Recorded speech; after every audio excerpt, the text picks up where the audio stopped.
Well, greetings and salutations, everybody. Welcome back to the John Campea YouTube channel for our continuing coverage of CinemaCon. Tonight, we are talking about the Warner Brothers panel, the Warner Brothers presentation that they did tonight. It was so big, they went 45 minutes overtime, which is why we are starting tonight a little bit late. I am joined by Robert Meyer Burnett. John, I would be remiss. I must mention today is our 11th anniversary streaming together. Yep. It was AMC Heroes episode 6. The late great John Schnepp asked me to come do this show. I didn't quite understand what it was. And there was a AMC really nice Heroes set. And there you were sitting on the set with John Schnepp. I sat down and that was 11 years ago later, today. we're still here. And probably getting close to my 18th anniversary, I guess, or 19th, with this guy. John Green, Soul Video, is here for his, still continuing his very first Comic-Con experience, or CinemaCon experience, I should say. Yeah. It's honestly incredible. I'm thrilled to be here. So happy to be here. I've been watching these CinemaCon streams for years with the rest of you at home, just refreshing my YouTube feed, waiting for it to start. And to be here in person, I'm ecstatic. And also, of course, who keeps this whole thing running and organized, Dr. Ann Campea is here. And we just met. I'm Ann. Nice to meet you. And we just met. It's been a very adventurous weekend so far. So tonight we are here to talk about the Warner Brothers panel. Warner Brothers always does a great job putting it on, and there was a lot of projects to cover. So let's not waste any time and dive right into it tonight here, Shai. By the way, hello to everybody who's joining us live. So good that you guys are here. I know on the East Coast, it's already like 1 o'clock in the morning. We already have a couple thousand people here in the live stream. Good to have you guys here. So let's get things started with Warner Brothers. The first thing I just want to mention off the top was they broke with tradition a bit. We did not have the Batman 2 updates. Even with years to go, they would usually card out Matt Reeves and gives us a little bit of an update on the Batman 2. And I was expecting that they would do the same, just to give us, not show us any footage, they haven't started shooting anything, but just to give us an update, because that's what they've done in years past. They did not do it this year. Some people in live chat saying, it's canceled, it's official. No, they did not cancel the Batman 2. But they didn't give us, and we have that in the thumbnail of tonight's video too. We have the Batman in it. So that didn't work out. That prediction wasn't right, so they didn't do that. All right. So first of all, I'm trying to, Soul, can you look up the name? The woman who traditionally has emceed the Warner Brothers panels. She's the comedian. Aisha Tyler? That's it, Aisha Tyler. She has normally, at least for a number of years, she kind of emceed the WB panel. Did not do that anymore. She did for several years. But when Ann and I got to Vegas on Sunday, and we were walking through the hallways of the hotel. That's right. She brushed shoulders with somebody, roughly her height. Yeah. And I turned to her and I said, do you realize you just nudged Patton Oswalt? And it was Patton Oswalt. And so tonight, to our surprise, Patton Oswalt was the MC of Warner Brothers presentation. And can I just say, he did a great job. Yeah, Great job. agreed. He really, really did. He brought the energy. And when we'll talk about this too, when there were some movie stars on stage that are more comfortable in front of a camera than in front of a live audience, he was really good at carrying them along with him. He was fantastic. He was really, really good. I hope they bring him back to do it again next year. So they started things off by bringing out the two studio heads of Warner Brothers, Mike Abdy and Pam, or Mike DeLuca and Pam Abdy. And the first thought I had, do you guys remember last year's CinemaCon? Oh, yes. Yeah. It was this awkward thing because the word was, because the Joker 2 had just flopped horribly. And the word was DeLuca and Abdy are going to get fired. Yeah. And everybody It's like wondered. a funeral dirge. Yeah, it was. There was this awkward sense around Warner Brothers last year, their presentation, because DeLuca and Abdy come out and everybody's like, are they even going to finish this presentation? Are they still going to be here by the time the presentation's done? And it was odd, but they came out, they gave a very confident presentation, all that kind of stuff. And it's so funny because here we are 1 year later, 11 Oscars, a Best Picture win, another movie that set the all-time record for most Oscar nominations, a new all-time Hollywood record for 7 films in a row opening to $40 million or more. Never had been done in the history of Hollywood before that. 11 films that opened to #1. And a bigger year at the box office than they even had in the pre-pandemic year of 2019. Yep. What a difference 1 year makes. Because last year, they walked out on stage like dead men walking. Today, they walked out on stage like the Victory king and lap. queen. Yeah, it was a victory lap. They were the king and, like, they ruled the court. They are the king and queen of Hollywood right now. But they had made those bets before they'd walked out on the stage last year, Yep. and they saw the fruition of what they had done, and they gave a great speech, the two of them, about theatrical and what it means to take risks and make new original films. Great stuff. One of our viewers is writing in, no Matt Reeves and no Jonathan. Very suspicious. Anyway, so I really thought that was a huge thing, because last year everybody thought they were dead, which is a great example in Hollywood today. And this is true amongst the industry and the fans. You can have a resume of impeccable success, and if one thing goes wrong, you suck. Right? Like we saw that with Taika Waititi. Taika Waititi did nothing but put out banger after banger, box office hits, beloved films, great comedies, blah, blah, blah. But then he did Thor: Love and Thunder. And everybody's like, keep Taika Waititi away from anything I love. Don't let Taika Waititi touch anything, because one thing didn't go right. DeLuca and Abdi had a couple of films that didn't work out a couple of years ago. But David Zaslav and the rest of the team at Warner Brothers said, okay, not everything's going to work. We know they know what they're doing. And they stuck with them, and look at the results. And it was really quite kind of inspiring, actually, seeing them out there. If I had that story arc, I would have been like, I told you. I told you. I am not a humble person. I would have been like, 1 year ago, you guys thought I was not going to be here, and I'm here. And there's a big F you too. Yeah. Who didn't believe. Triumphantly there. Yeah. But they were very gracious about it. They said They were. we take big risks. They said the things that you would say as a professional, but I'm just saying, if it were me, I'd be like, I'm here and I told you so. But I loved what Pam Abdi said. She also said, look, we are always going to take risks on new originals. We're going to take big swings. And she said, she said Joker 2 without saying Joker 2. But she said, and not every one of them is going to hit. Right. Like the thing is, when you take risks, like if every time you did something with success, then that's not taking a risk. Yeah. Taking a risk means there's a chance it's going to fail. And if you do enough of them, eventually a few of them will fail. And I love the way she said, listen, we're not going to be scared to take risks. We're going to continue to do it. And that means every once in a while, one of them's going to not hit. And it's true. But right now, man, the role they are on is so impressive. Anyway, I just thought I wanted to start off with that because I found that inspiring. They also brought out an executive that I love, that I've come to love, that I didn't know who he was until I came to CinemaCon, and that is their distribution, their president of distribution of theatrical. Goldstein? Is that his name? I think so. He comes out. But think this was his first year without his partner. Oh, I know.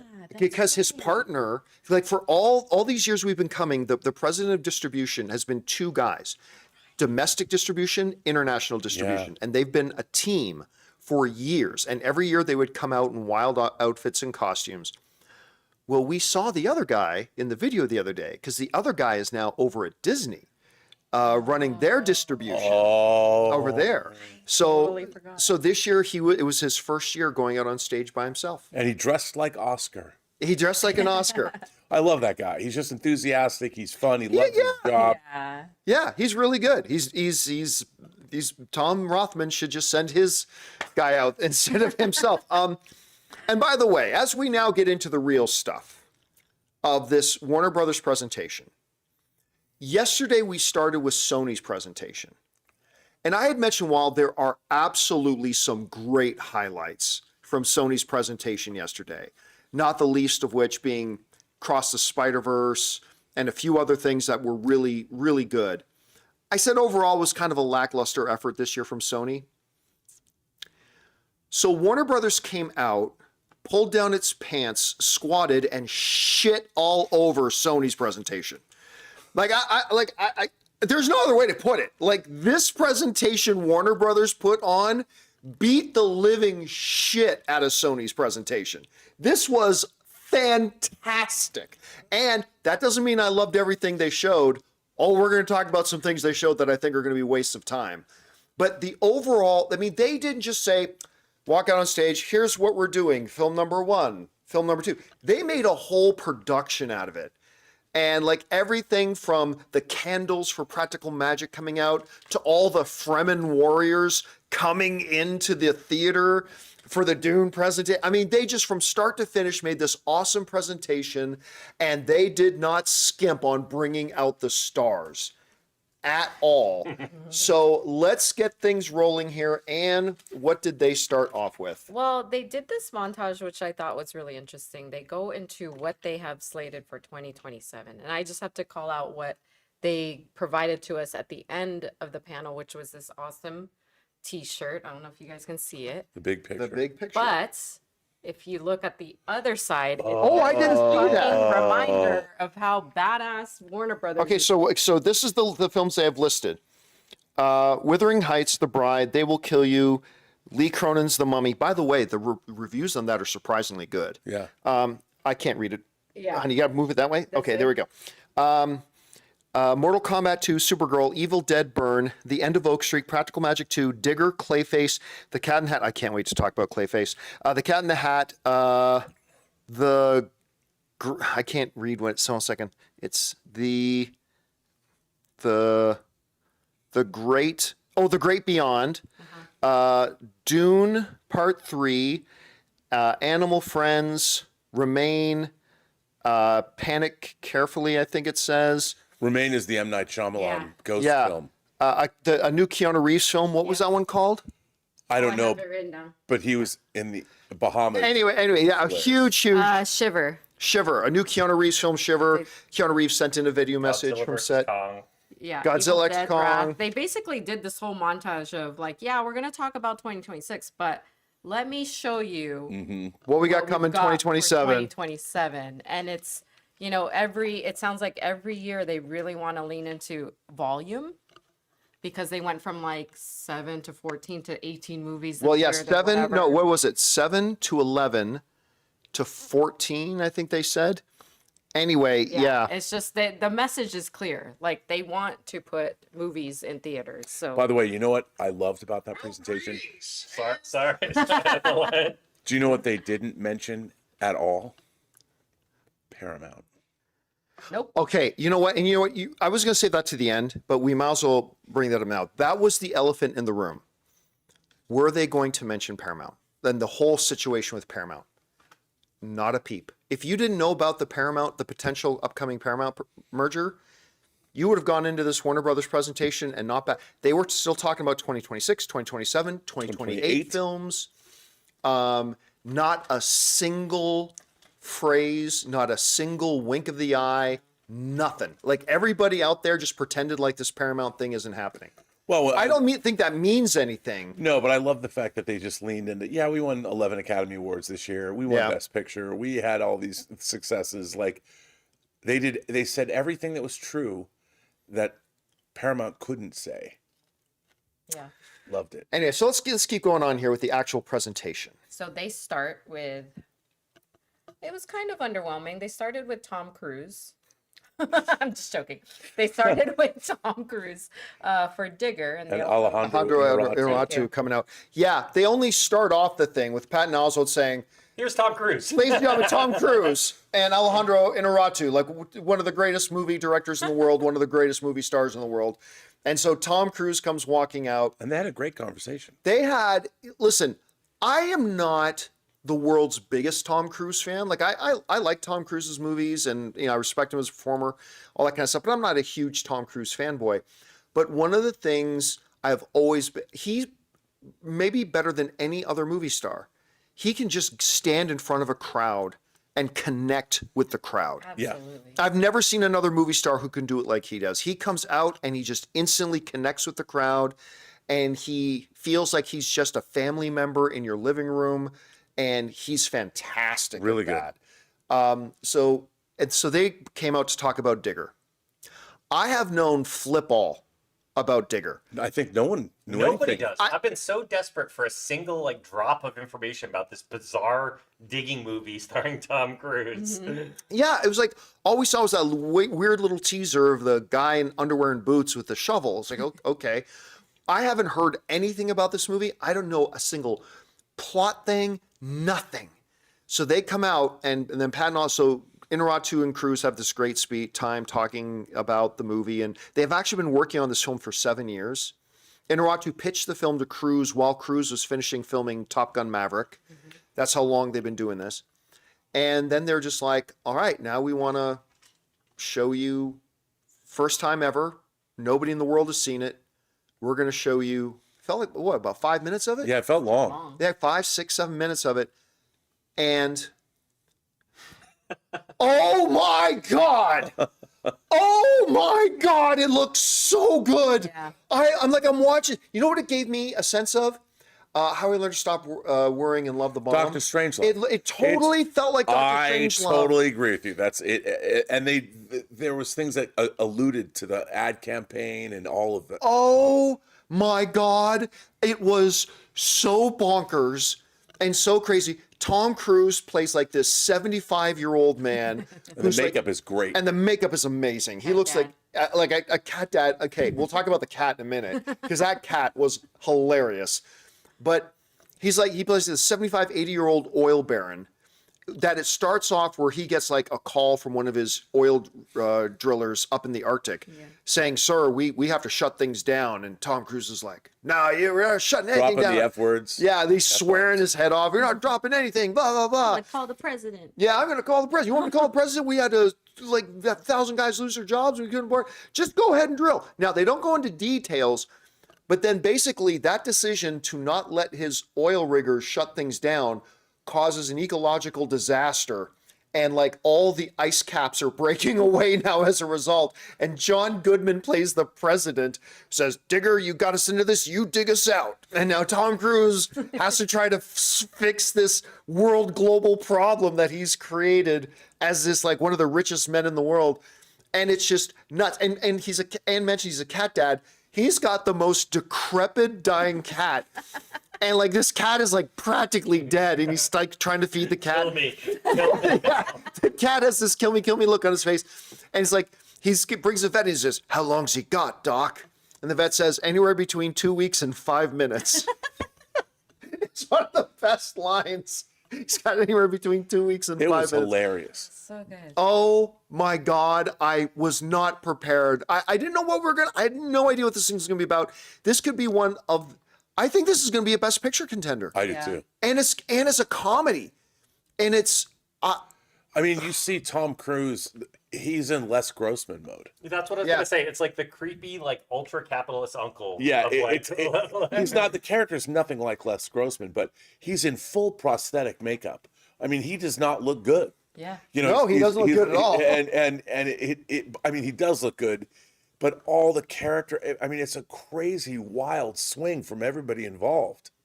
Visually already, normally when I see Tom Cruise in movies, I still see Tom Cruise as the actor and then the character. But this one was, what the footage they showed us, it was like, I see the character, and then I was like, wait, that's Tom Cruise. That's I had Tom to do the same Cruise. thing. That's insane. You know, and it has a surreal, it kind of looks like Terry Gilliam's Brazil a little bit. It's got a little sense of that to Because it. there's Yeah. in those weird rooms with like what look like Congress, or he's addressing that white room and everybody's We've got the screaming. president in there. Oh no, that other room. Yeah, that other room. And then you've got the president's on, like you said, Dr. Strangelove. They're on a bomber. You know, they're on a B-2. Let's fuck up that iceberg. Yeah. Let's fuck up that glacier. I mean, it looked great. Oh, guys, seriously, I don't know what else to tell you. This is for real. This movie's for real, and I cannot wait to see it. What did you think about it? I mean, it's a swing. It's a hard swing that could knock it out of like the state, because I obviously, like everybody else, I knew absolutely nothing going into this. I was so desperate. Just saw a silhouette of a dude and a shovel. Like, what is happening? The director is talking about it like a catastrophic comedy. I'm like, what does is that mean? like, what's going on here? From literally the first 5 seconds of the footage, I had no idea what was happening. Opposite of Rob, you need to hold your mic a little bit closer. All right. And from the first 5 seconds of this footage, I was just like, what the? Well, it's like What is an happening? old man's in his giant closet. It's like risky business. He's almost risky businessing it in his underwear across the screen. And what was wild was, at first, I was like, you couldn't tell that was Tom Cruise because it was kind of from a distance. And you got glimpses. And then finally, it just came, when he crossed the frame, it just pops up Tom Cruise. And I'm like, I was shocked. I'm like, no way. Because you've never seen him look like that before. It was, and then he opens it up saying, when I was 12, my grandfather took me to my Little League game and I hit a home run. He said, I don't give a shit that you hit a home run. Anybody can hit a home run. Triples. That takes precision and that takes dedication. It's like, just the whole speech was so good. Guys, I'm telling you, I don't know when they're going to release a trailer. I don't know when or if they're going to release the footage for this, but I cannot wait to see more, and I cannot wait for you guys to see. It is out there and original and different and weird and beautiful and funny. Like, it was so absolutely funny. was funny. Like, And it exemplifies the Pam Abdi, Mike DeLuca Era. ideal, the era of getting great, gifted filmmakers to take wild creative swings. wild And they did here. By the way, some people are asking about Cody. Yeah, Cody did go to the presentation with us, but he does have to train in the morning, so he's in bed already. Yeah. Actually, he's probably watching the first few minutes of this and then going to bed. So anyway, there's that. So anything else we should add about Digger before we move on to the next film? No, it just looks impeccably made. I'll say this. At that point, I turned to Ann, because we saw, again, the Sony presentation was a little underwhelming, but there was some really, really good stuff in it. But that Digger thing played, and I said, this is now the best thing they've shown us at CinemaCon. Oh, yeah, 100%. But that doesn't last long. Anyway, let's keep going here, Shay. What was next? I'll just add that I think Tom Cruise might get some awards. This might be his Oscar year. Yeah. This might be the year he gets his Oscar. And Digger is October 2026. I'll just add that too. Then they go into New Line Cinema. So there's a few that they call out here. We'll start with the end of Oak Street Okay. footage. Ewan McGregor, Anne Hathaway. This was produced by J.J. Abrams, right? Yes. Actually, this was a bit of a J.J. Abrams fest tonight. There was a number of J.J. Abrams things going on. Look, you guys know they dropped the trailer for the end of Oak Street a couple weeks ago, and I loved it. I loved it. I didn't know. I knew they were doing this movie, but it was called something. It wasn't called End of Oak Street. It was called something else Street at the time.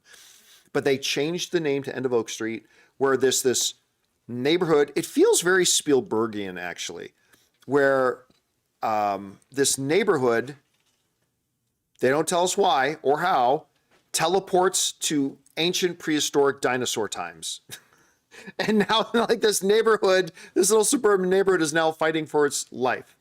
So they showed us some stuff tonight that some of it was from the trailer, but there was about 2 or 3 extra minutes of footage in there that we had not seen before. And it gave the exact same impression and feel I got from watching the trailer. It remains for me something I'm really excited about. What did you think? No, it's really interesting. Like I said before, it reminds me of a Canadian science fiction writer named Robert Charles Wilson's book Mysterium, where a neighborhood gets moved into an alternate universe. The thing is, there's got to be more to it than just dinosaurs. There's a great added line where someone says, "Oh, you mean the people there are getting eaten?" You know, one of the girls says that, but I'm like, there's got to be more to it. I mean, the dinosaur thing is cool, but it's a little like we've seen that before. You know, like La Brea, the TV series La Brea, where they go. Yeah, we've seen dinosaurs before, but we've seen ninjas a million times, and we still never get tired of seeing ninjas. The question is, do you do it right? Right. My thing is that I hope that there's more to it than that. Yeah. That's all. But I liked the acting looks great. Anne Hathaway looks great. The kids are great. There's some really funny stuff, like what they're gonna do. Like they have to board up the whole house. I get the impression that the whole neighborhood gets eaten and they're like the last ones left. because they added effect shots, especially at the end. There is a lot of cannon fodder there. Yeah, when you see the kids running around the corner, they've added, because in the movie they just show the dinosaur out the window, but they added shots where one comes ripping around the front of the house and is chasing. It was a great effect shot. I'm like, that is awesome. There's a great line in it where Ewan McGregor's the dad, and you hear the dad saying to the kids, everything's gonna be okay, kids. God's not gonna let us die here. And Anne Hathaway looks up and goes, you go to church like at Christmas, and now you're telling the kids that God's gonna protect them? It was great. It And was- it's from the director of It Follows. Yes. So that's an interesting team, J.J. Abrams and him. So it's going to be interesting to see how that kind of comes together. And I can't remember if you saw the I have trailer. not. Oh, that's right. Because I remember us talking about it. You hadn't Yes. seen it yet. So now you got your first taste of End of Oak Street. What did you think? So you were asking me all week, like, have you seen this trailer? Have you seen this trailer? This Yeah. was the first time I've seen any footage of it, plus trailer. It's interesting. I'm intrigued. Like, I have questions, right? Right, Like, me too. Me what's too. up with the dinosaurs? Why is it this particular family? Why are they like hiding? Like, they start to barricade their house. Like, why are they not fighting? Was interesting, even though they were looking for weapons and stuff like that. The only thing that came to mind, which could be way out there in terms of my guessing and theorizing what is happening in this movie, is that like it's like a Thanos thing where like humanity is getting snapped out of existence and the dinosaurs are only going after certain people. I don't know. Like, but there's some enough weird bird box. there's enough questions in my head around what the actual movie is like, what's the message of the movie, that I'm intrigued. And so what did? Oh, sorry, baby. Yeah. So I mean, yeah. So what did you think about the End of Oak Street stuff? I thought I had a read on where this movie was going until the T-Rex like beeline through the kitchen window, and I was just like, what's happening? What genre are we in? What movie is this? I mean, it was. I knew nothing about it going in. I'm very intrigued about it coming out. Yeah. Again, I still have the same feelings I had after I watched the trailer for the first time. I'm excited to see Dinosaurs this. look good. The dinosaurs look good. Yeah. And you know what? I think here's my theory. I don't think dinosaurs are the thing. They're not. I think the dinosaurs are one symptom, but there's something bigger at play. And so we'll see what that is. All right. So that was the End of Oak Street. What was next? Evil Dead. Oh my God. Well, sorry. I'll say they did say The Mummy's coming out this weekend or whatever, and then they went to Evil Dead. Burn. Yep. Went to Evil Dead Burn. Look, I am an average film fan in the sense that I like a good horror film.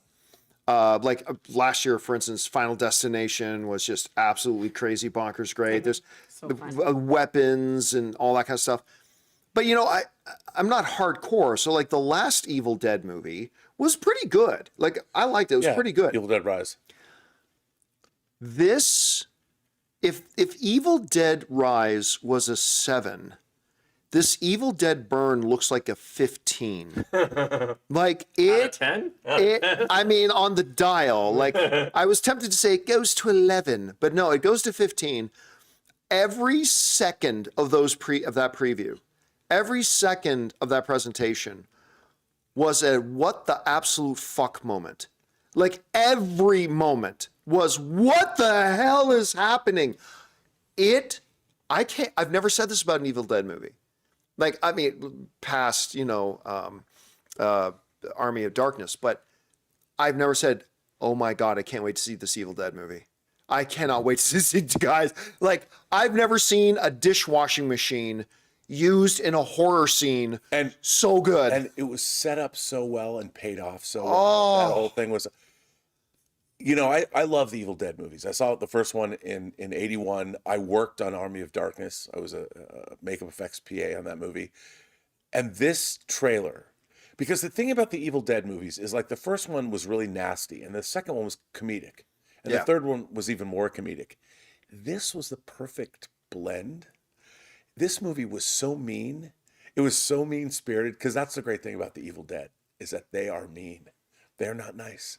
And this film had so many mean set pieces in it that I wanted to get up and applaud when it was over. I'm like, Somebody in the live chat was just asking, but did they take it serious. Yes. Yes. Totally. Yes, they take this very, very serious. And what's funny, Maybe too serious, actually. Well, but it's hardcore. the people inside the movie it's very serious for them, but for us, it's completely just fucking awesome. Like, it was great. I liked Evil Dead Rise, but like you said, this looks way better. This look is going to blow it out of the water. I will say, we talked about how great a job Patton Oswalt did throughout this presentation. This was one of my favorite pieces of his because he hadn't seen this trailer. He still hadn't seen the trailer. No. But so he backs away like into the darkness Behind the screen. Yeah. and he apparently was just watching the audience react to this trailer because he couldn't see the trailer himself. And he comes out afterwards being like, that was the most hilarious like way to watch this trailer. Is just, he was basically saying they should do commercials for the audience reaction to the trailer because of everybody in the entire theater was like, whoa. like the trailer, I don't even think it was a trailer. Like, it was more of a presentation. They added more footage. Yeah. So it starts off with this mom in this house putting dishes into an open dishwasher, right? And like putting in the forks and the knives, and it's overstuffed.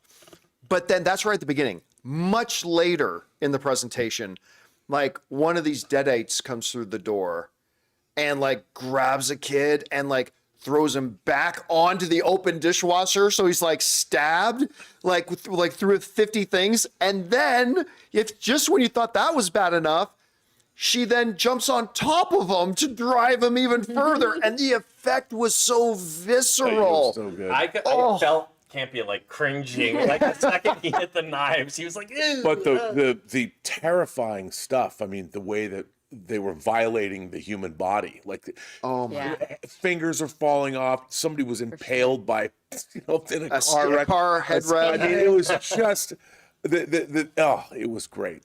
Cody, when she was the very first shot, because I was sitting next to Cody, when the mom is loading the dishwasher, he was like, nope. Nope. Something bad's going to happen. He already All knew. we saw, like the way they shot loading the dishwasher, it was already like something was you were already feeling tense. You're like, why are we focused on this? Why is the framing of the dishwasher? What's happening here? And then the like, doorbell it was focused rang. a little bit too much on the knives. You're like, this is gonna end badly. This is gonna end Oh, badly. yeah. Ooh, so like, yeah, mark this one down as one that I knew was coming and I'll go see it, but now it's like, okay, now I'm counting down the days to go see Evil Dead Burn. That's so it July looks like 10th, whew, 26th. it's gonna be soon. Candle wax will never be the same. Oh my God! you That was the worse scene to the to kid. me more than the dishwasher, more than the fingers getting cut off, more than anything. It's like this person, like there's candles lit around, and she picks up the candle and just pours the hot wax down her own throat. I'm like, yeah. It's like, oh. Anyway, okay, so that was Evil Dead Burn. What was next? Mortal Kombat 2, Mortal May Kombat 8, 2. 2026. Okay. I love Carl Urban. He was great. He was on my panel. He was gracious enough to do my panel at Comic-Con one time, and he invited me to be the MC of the very, very first screening of his Judge Dredd movie, and I got to be the MC of it and all that kind of stuff. He's terrific. I love him, and I certainly love him in The Boys. And I hated the last Mortal Kombat movie. I thought it was just such a wasted opportunity. But the trailers have made me a believer in this Mortal Kombat.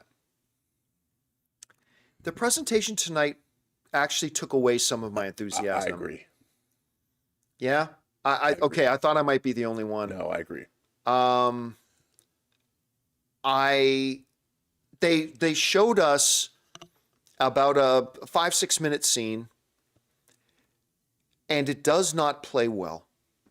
I didn't think it played well. It was a little too, again, I'm not looking for Kubrick. I'm not looking for Shakespeare.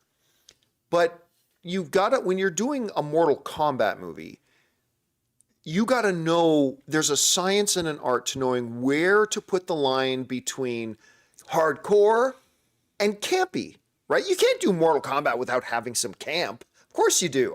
100% you need to have some camp. Carl Urban is playing an aged out actor named Johnny Cage who has to fight in a battle of realms to save the Earth realm, right? Of course, there has to be some campiness to it. But much like Thor Ragnarok perfectly found that line, and Thor Love and Thunder really misplaced the line, just from watching those 5 minutes, I'm worried that this Mortal Kombat 2 misplaces the line, and it's just the pendulum swings too far to the silly and to the campy, and I just don't think they found the balance. And what were you thinking when you saw it? Well, I felt the same way. But the thing that really, I guess I didn't understand, I think I'm a fairly astute watcher of film, but so Johnny Cage is an actor, but then there's a moment, we've seen it in the trailer, where he changes and then Yeah. becomes the martial He arts. acts. He starts acting. Yeah, Apparently. I mean, that was Acting makes you a real martial artist. yeah, and I was confused by that because We were all they're all confused. yeah. were all That's what I'm like. I don't quite understand this, and he's getting thrown. He would have been wounded and hurt, and I don't think it. But we might be missing context. That's the thing. When they show you a chunk of the movie from somewhere in the middle or something like that, we are missing context. We like maybe there's something there that we don't get. You know, somebody's saying in the live chat, and I get it. Just make it fun. Well, yeah, but if you don't get that line of when to have it be badass and when to have it silly and campy, because you want to find that nice right mix. Big Trouble in Little China. Yes, perfect blend, right? If you go too campy, it saps the fun out of it. Like going too silly and too campy actually takes the fun away from it. So, and I'm not counting out this movie. I'm still excited to go see it. I'm just saying, I'm just being honest, guys. As a huge Carl Urban fan, and as somebody who has really liked the trailers, the 5, 6, 7 minutes that they showed us the film tonight actually reduced my enthusiasm with it. I don't know, what did you think about it? It's my first footage I've seen of the movie. Oh, And our last name is Campea, which is almost the name or the word campy. Campy, yeah.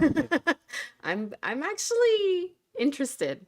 I actually thought it was kind of fun. Did you see the trailers? No. Oh, you haven't even seen the I've trailers. seen See, nothing. if you thought it looked fun, you'll love the trailers because the trailers have been really good. It was very silly. I was like, okay, fine. I didn't expect too much, so I guess maybe when your bar is like down here, then fine. Yeah. Carl Urban was committed though. Oh, 100%. He's 100% in. Yeah. So I was enjoying that. What do you think, Sol? Yeah, again, I think I have a different bar, I think, when it comes to some movies. I know in the past, I remember like an argument with Campea 10 years ago about a Transformers movie or something, where he was a little disappointed and I was yelling at him. It's like, it's about giant robots from space. Leave me alone. Like, you know what I mean? Like, I'm like, I don't, your criticisms are meaningless to me. Like, I just watched giant robots battle in space. Like, this is great. And there's an element of that too, where when I saw the trailer and I was seeing some of these characters really kind of like visually, whatever, comic accurate kind of, or game accurate for the first time, I was like, wow, like that is a swing. That is a swing completely towards like the diehard fans in terms of like visually representing what they love so much about some of these characters. Now, can they pull off the narrative of it? I agree that the scene that they picked maybe wasn't the strongest, only because I was confused as Rob was, where I was just like, oh, it's like Neo, like I know Kung Fu. Like all of a sudden there's a moment where he knows like a Kung Fu, where he's like, wait, a second ago he didn't know Kung Fu. But it still could be fun. I think if you thought the trailer was fun, I think if you think the concept is fun, I think there's a chance you still could have a great time going to this movie. Yeah, It's just and that again, I'm saying this is I someone don't who think really likes you the may trailer. not be able to convince enough friends to go if Yeah. they're not super into it. Yeah. But look, I'm still going to be there first day. I still think the trailer's great. And hopefully they just, like Soul is suggesting, hopefully they just pick the wrong scene to show us. But Yeah. and maybe again, in context, maybe it'll play differently. This is going to be Maybe. hilarious when I'm watching the John Campea show in like a few months, and you guys are like, whoa, like that was actually fun as shit. I Like, hope it is. I came out of CinemaCon really like, Yeah. you know, unsure about what it is, guys. Well, we're pretty good about admitting if we were wrong you about are. Oh, I'm just saying. listen, I love We'll it. know pretty soon. It's May 8th. May 8th, less than a month. All right, what's next? The Cat in the Hat, November 6th, 2020. Wait. We got props. Oh yeah, they actually gave all of us Thing 1 and Thing 3 came out. Thing wigs. I don't know how that fits on your head because it I didn't don't fit on either. mine.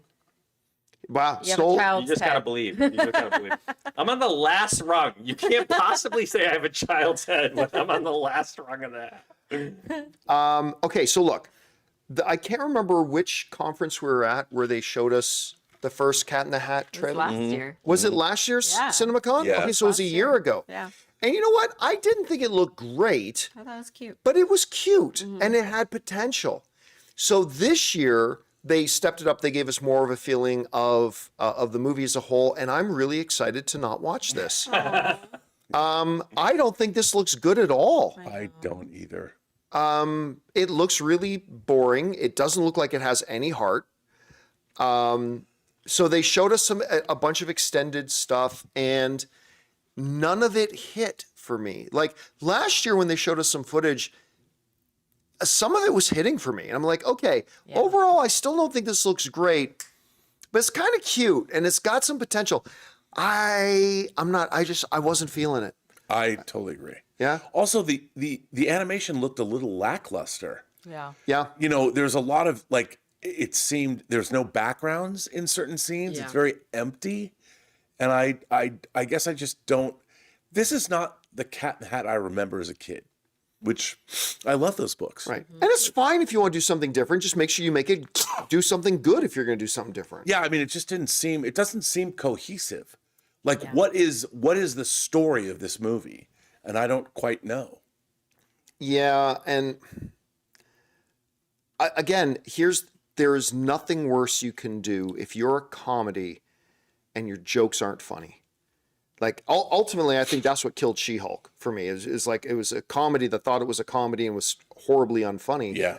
And that's what I was giving. Like even the cute stuff was like not as cute as it was before, and the jokes aren't funny. And again, I hope it proves me wrong. I hope to go to see this and walk out really, because you know what? I didn't think Benedict Cumberbatch's Grinch animated film looked all that interesting. And then Cody was visiting, and he and I went to go see it, and we loved it. We thought it was Right. great. So I'm hoping the same thing happens here, but we'll see. All right. What was the next movie they talked about? Oh, yeah. So then we move from, I think, New Line to DC Studios. And we start with Clayface, October 23, 2026. We had an early look. Okay, listen, there were 3 things I couldn't wait to talk about out of this presentation. One was Digger, one is Dune, and the other is Clayface. None of us have seen anything about Clayface up to now. I had no idea what kind of a movie it was. The only thing we've known up to this point is that James Gunn at some point said it's a body horror. Yeah. It's a body horror film, right? And showing that in DC, we're going to make all different types of movies and different tones and all this kind of stuff. And okay. And so we knew they were going to show us something for Clayface today. So Peter Safran comes on stage. James Gunn is obviously getting ready to start shooting Man of Tomorrow. He did a good job, I thought. Peter Safran. Yeah. Yes, he did. Peter Safran really did. It must be hard for Peter because he is the co-CEO and the co-president of DC Films, but everybody knows he's the second favorite child. Right. Like everybody knows, everybody wants James Gunn on the stage, but you know what? He plays the part perfectly. He did a He great really job. does. He's the adult. He's the executive behind the snes, and he did a great job. running Handsome that thing. dude, impeccably dressed. He always has great Always suits. impeccably dressed. Always Yes. has great suits on. So, they talk about Clayface, and they're like, "You are now going to be the first audience anywhere to see it." So, guys in the live chat, help me out. Did they push the Clayface footage online? I don't think they did, but let me know in the live chat there if they did. It's looking like they didn't. Yeah, people are saying no. Okay. Well, Nothing. No, Too bad. nothing. Not a word. No. Sorry, guys. My description of this is not going to do it justice. no statement. It's just the logo. First of all, the logo's great. Yeah. The logo, black screen logo comes on screen. Clayface. Slightly melting. Hard cut with that little sound effect of boom, right? Hard cut to this camera shot of a guy lying in a hospital bed, his face framed up, mostly wrapped with a mangled eye Bloodshot. and mangled bloodshot eye and some other And you kind know of his horrible. face is ravaged. And he's like all bandaged up, just laying still with his eye open, and the camera does this slow push, and You gasped. I gasped. I audibly gasped. I like I said, I don't think I can do the image justice. It was horrific. Yeah, it Yeah. was. Yeah. And then it goes on for then these almost psychosis kind of flash cuts to him looking really handsome to Yeah. then back in the bed and all And he's a really handsome guy. I don't know what actor, but Who is that? he looked a little bit like Great Anthony casting. Starr. I mean, it's not Anthony Starr. he had a really angular face and his beautiful hair, and I didn't. It was, but you knew what they were that he'd suffered this horrible, awful, Sure. just god awful trauma. You know what it reminded me of? What was the name of the one Hannibal movie where Hannibal with Mason Verger. yes, and With Gary Oldman. who's Gary Oldman is that's the closest thing I can compare it to a little bit. And then it starts going through where like he's laying in this bathtub with his face looking normal and he wipes his hand over his face and it becomes like messed clay. Yeah, And it's just that was the very end. Tom Reese Harris. Is that who it is? Yeah. oh, look, I loved what I saw. I Yeah. loved what I saw. It's dope. I've always thought it's an odd choice to do a Clayface movie before we get a new Batman, before we get our Wonder Woman, before we get whoever our new Aquaman's going to be, before we get who our new Flash is going to be. Really? We're doing Clayface. Okay. And now I get it. I get it. This looks so good. I don't think it's going to make a lot of money, but I'm going to go see it, and I It's think it's going to straight be up great. horror. It is a straight up horror movie. I mean, especially now in our looks maxing clavicular era, you know, you have this beautiful guy whose face is savage. That was that last shot of the trailer when he's in the bed, he's in the Bathtub and does the He wipe, looks yeah. beautiful in the camera, and he just I kind of jumped in my Oh, seat. yeah. Oh yeah, because it was It so was realistic. awesome. It was Like, awesome. This human is lying in the bathtub, and he literally just goes to like scratch his face, Yeah. and just wipes his face clean. The features of his and face. then they show throughout the footage, they show these random shots of him looking more and more deformed, and then they do this one, the only shot that even remotely felt like a comic book movie shot. It's one of those classic camera shots that has transitioned to a wall, and you just see a shadow, like it's a brick wall in an outside city street, and it's a shadow because you know this Clayface guy has just gotten into a fight. And then you see his shadow shape change to him lifting his arm, and then the shadow of his lifted arm changes into the form of some giant mace. Yeah. And you don't see it, you only see the shadow, and then him pounding somebody with that arm. And I'm like, oh my God, like it's so well shot. It was really cool. Very different from what I thought. Oh, 100% really different than I surprising. thought, yeah. I liked that Peter said before, like this speaks to our belief in character over genre. Like, you know what I mean? Yeah. He was just like, we want to make films that are so true to the ethos of this character. Like, we are going to lean in whatever direction makes the best story for that character. And it also looked very different aesthetically from Superman. Very Oh, different, felt very totally different. different looking from film. Superman, yeah. While, and I love that because it's all in the same universe. I love that they're doing that. Now, that's really cool. While I, admittedly, would have been perfectly good to have an Alan Tudyk, Lady Gaga. I would have been totally happy to have that Clayface from Harley Quinn. This is a totally different direction, and oh my God, it works. It works. I cannot wait to see. I cannot wait to see this movie. I think this looks so good. Agreed. All right, well, that was Clayface. And then they only talked about one other thing, right? Yeah, something I don't know if anyone knows about Supergirl. Supergirl. So before we talk about this big chunk of footage they showed us, I should mention that they then, following the theme of the night where they brought all the stars, they brought out Gillespie, the director, and they brought out Jason Momoa and Millie Alcock came out. On a motorcycle, Momoa came out on the Lobo motorcycle. motorcycle. Like that was pretty badass. It He was came out badass. on the Lobo motorcycle. I will say this though. The first things first.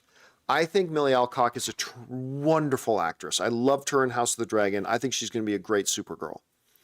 She's clearly not comfortable on a stage in front of people. Like that's where Tom Cruise, that's his home.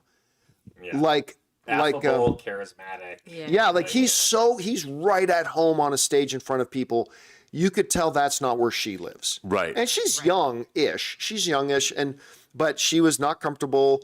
She was, I mean, doing the best she could, but you could tell she's not comfortable, and that was obvious. And that's fine. I don't need her to be comfortable on a stage. I just need her to be good in front of a Jason camera. Momoa is pretty comfortable though. Jason Momoa is pretty damn comfortable in front of an audience. Well, it seemed like Jason Momoa was going to be comfortable talking about Lobo for the last 20 years. Yeah. Yeah. So, like, it didn't even matter. And by the end of the panel, they've now slated the Aquaman Lobo crossover. Well, movie. yeah, because Peter asked That's gonna get Jason Momoa. He goes, "Well, here, Jason. Here's a question everybody wants to ask: Who'd win in a fight, Lobo or Aquaman?" He goes, "I think the two of them would look at each other and say, 'That's a cool dude,' and have like 100 beers." It's like that's. And then Peter Safran goes, "Coming in 2032, Aquaman and Lobo." So that was funny. Okay, so they show us a continuation of what we see in the trailer.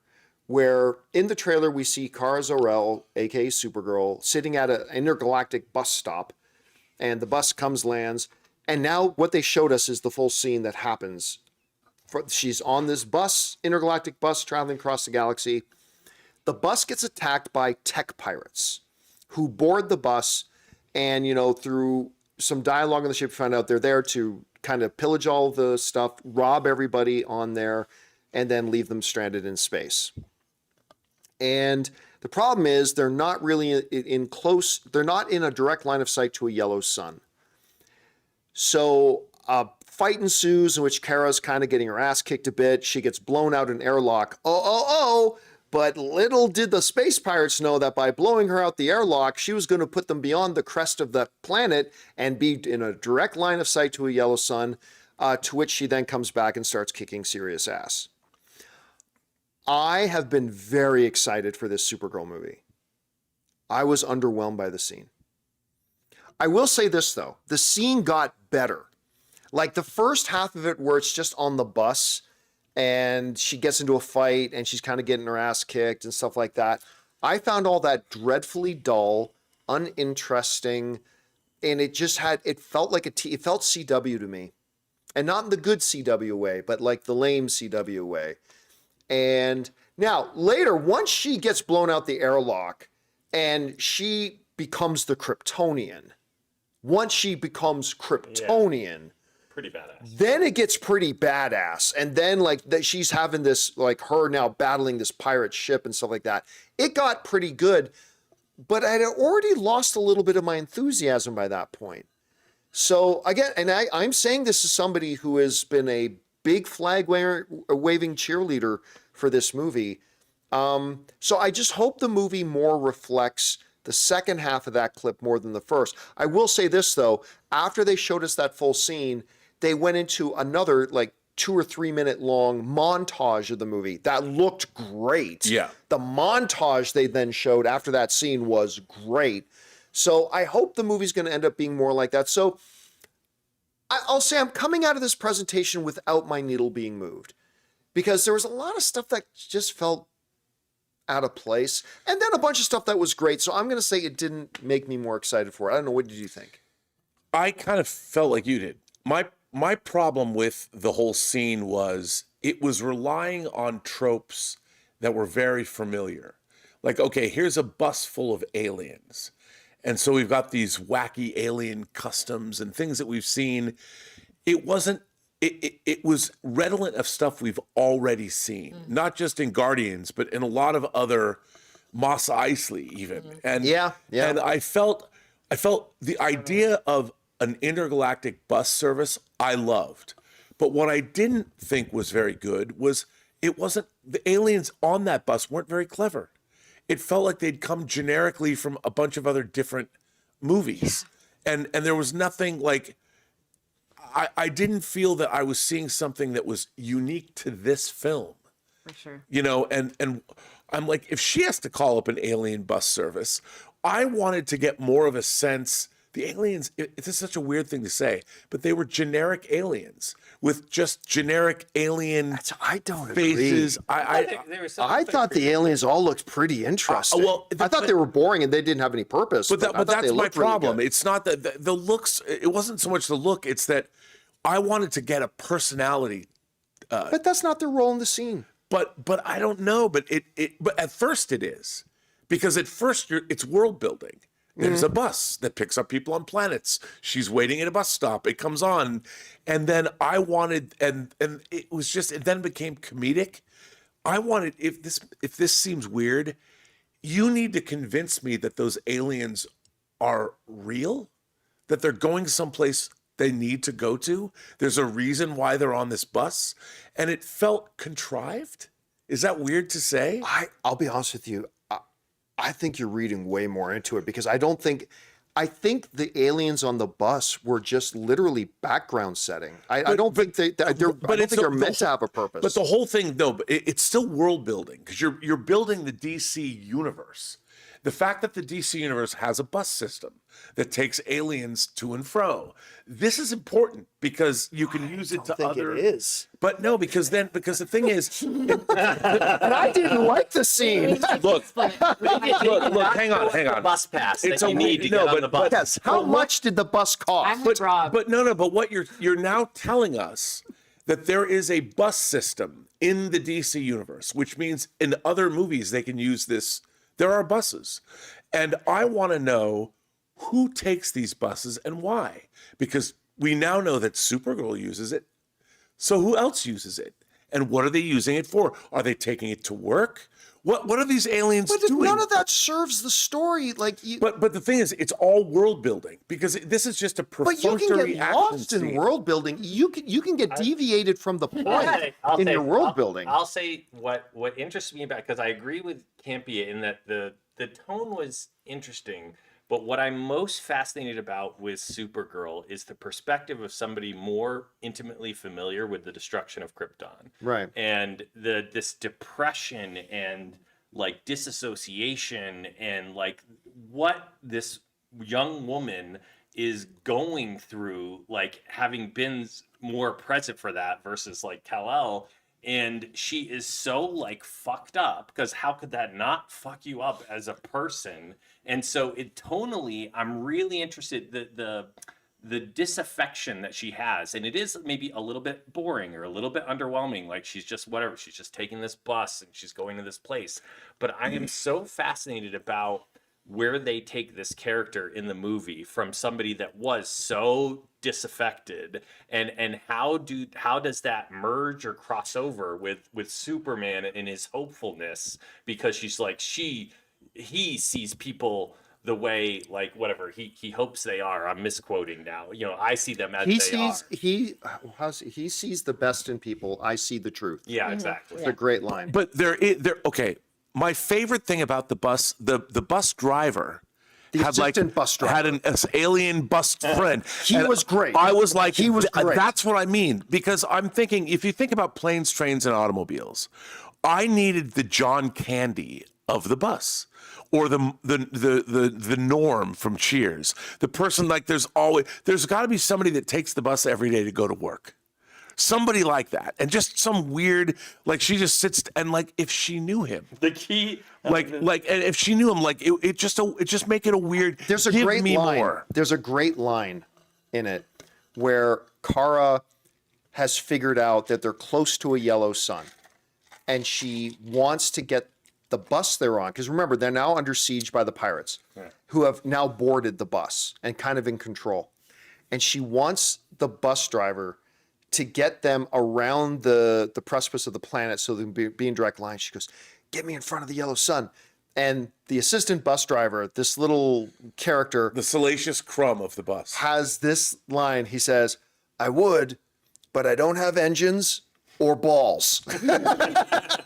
And I thought that was a great line, Great line. in the midst of something that I did. Little Babu Freak. That's exactly what he was. Supergirl's Yeah. version of Babu Freak. Yeah. But that is where I know you're like, it doesn't matter, but I am with Rob here. I think you take Supergirl out of this scene that we saw, and you put Peter Quill in.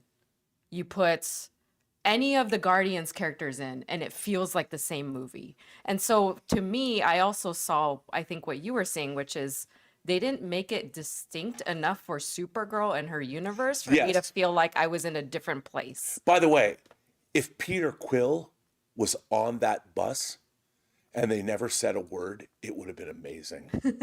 He's just on the, Staying on the Yeah. bus. on the bus. Yeah. And, Listen and to they don't music or say a word. sure. Like James Gunn could have said, hey, just be on the bus. Yeah. You don't have to say a word. And we'll put you in some kind of leather. I would have been like, that's it. Because he would have known there's also an intergalactic bus. That he Yeah, needed to go somewhere. and I don't think that would have wasted time, screen time of a movie, getting into But the, you don't have to. where are these characters going? Super bus of tomorrow. Yeah, the super bus of tomorrow.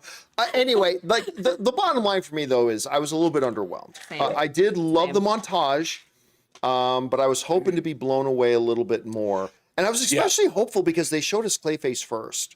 I'm like, oh my God, if this is Clayface, I can't wait to see what they're going to show us for Supergirl. And Yeah, that was also Clayface was so impressive that by the time Yeah. they get to Supergirl and kind of we'd seen those is it scenes weird that I'm before. now looking forward to Clayface more than I'm looking forward to Supergirl? No. Not weird. That was awesome No, footage. it was awesome. I'm looking forward to both equally, and I think the interest that I have for Supergirl is mainly for this perpendicular like life experience to what I saw with Superman. But- and how does this other Kryptonian like evolve? Like, what is her struggle? Because her exposure was different. She watched her world die. Yeah, Clark never exactly. did. I want to see a Clark never saw it Kryptonian die. that experienced that's now here, that has some overlap with Superman. And how does she?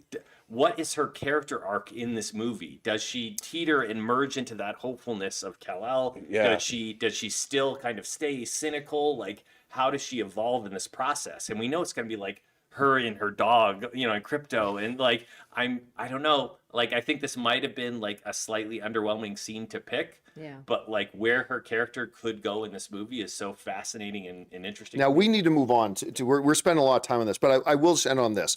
Like the comparison with Clayface. What I now need to know is, does Clayface take a bus at any time? That's the question. Okay. Anyway, Wait, there's one more thing. What I thought okay, was but quickly, we got to real move quickly, the fact that she had to learn to speak different alien languages. Very cool. on. Oh, Millie Alcock.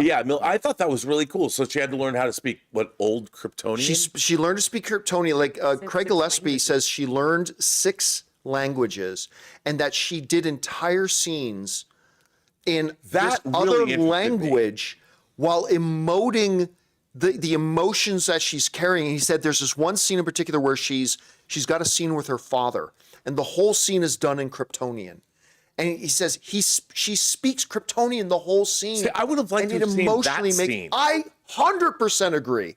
That would have been a much I better mean, thing I know they had show to give us this generic kind of action scene, but I would like to have seen more of the. Yes, 100% yes. Anyway, okay, what was next after Supergirl?